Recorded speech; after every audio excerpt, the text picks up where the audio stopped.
नमस्कार, आप सभी का बहुत बहुत स्वागत है। घर बनाने के लिए एएसी ब्लॉक का उपयोग करें या फिर रेड ब्रिक का उपयोग करें।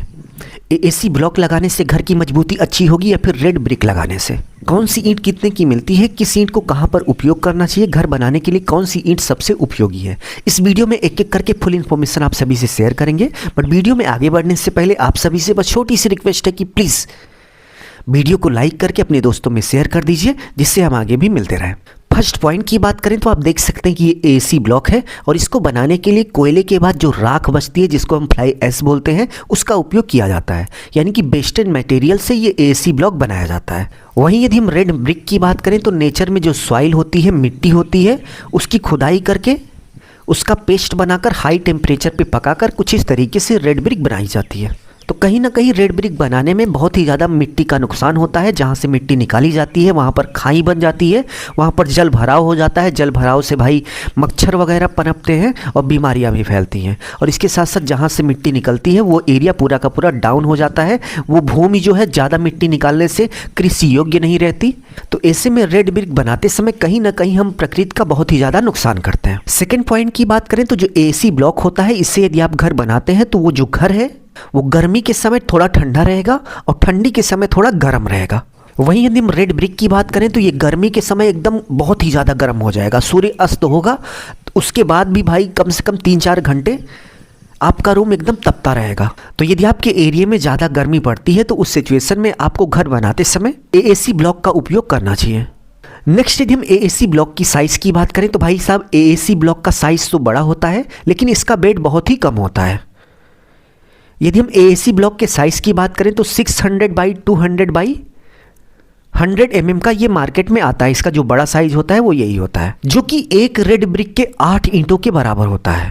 यानी कि यदि आपने एक एएसी ब्लॉक लगा दिया तो समझ लीजिए आपने 8 रेड ब्रिक यानी कि लाल वाली ईंट लगा दी।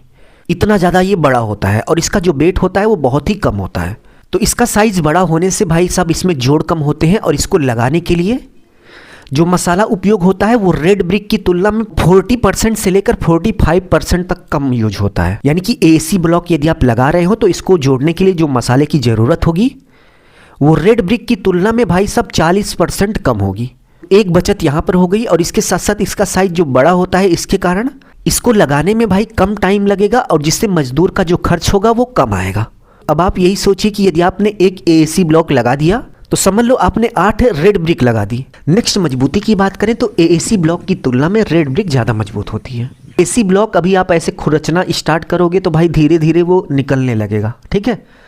वहीं यदि आप रेड ब्रिक को खुरचोगे तो चाहे जितना खुरच लो उसमें थोड़ा भी इफेक्ट नहीं पड़ेगा। तो मजबूती के मामले में एएसी ब्लॉक की तुलना में रेड ब्रिक ज़्यादा मजबूत होती है, जिसके कारण आपने देखा होगा कि बाहरी दीवार पर एएसी ब्लॉक का उपयोग बहुत ही कम होता है। आपने देखा होगा कि बड़ी बड़ी बिल्डिंगों में एएसी ब्लॉक ज़्यादा लगाया जाता है। तो वो इसलिए ज़्यादा लगाया जाता है कि इसका जो वेट होता है वो कम होता है। वेट कम होगा तो जाहिर सी बात है कि बिल्डिंग पर जो लोड आएगा वो कम आएगा।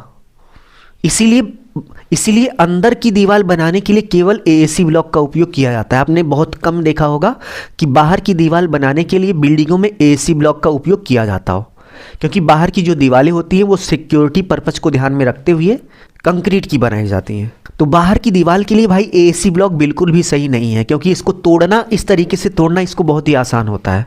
नेक्स्ट, बहुत सारे लोग पूछते हैं कि क्या लोड बियरिंग में एएसी ब्लॉक का उपयोग कर सकते हैं? तो भाई बिल्कुल नहीं।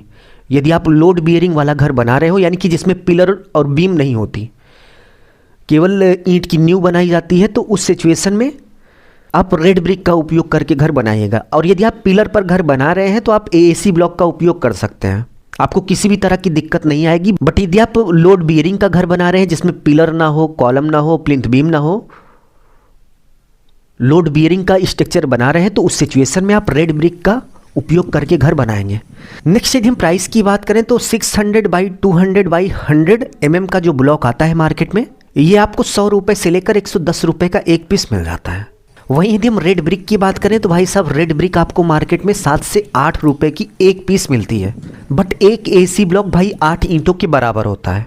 तो इस वीडियो में बस इतना ही। उम्मीद है आपकी समझ में आ गया होगा कि एएसी ब्लॉक क्या होता है, इसका उपयोग कहाँ पर करना चाहिए, कहाँ पर नहीं करना चाहिए। यदि आपकी समझ में आ गया तो प्लीज़ वीडियो को लाइक करके अपने दोस्तों में शेयर कर दीजिए। अपना ख्याल रखिए और अपने मम्मी पापा का अपने से भी ज़्यादा ख्याल रखिए। इसी भाव के साथ आप सभी से विदा लेते हैं। धन्यवाद।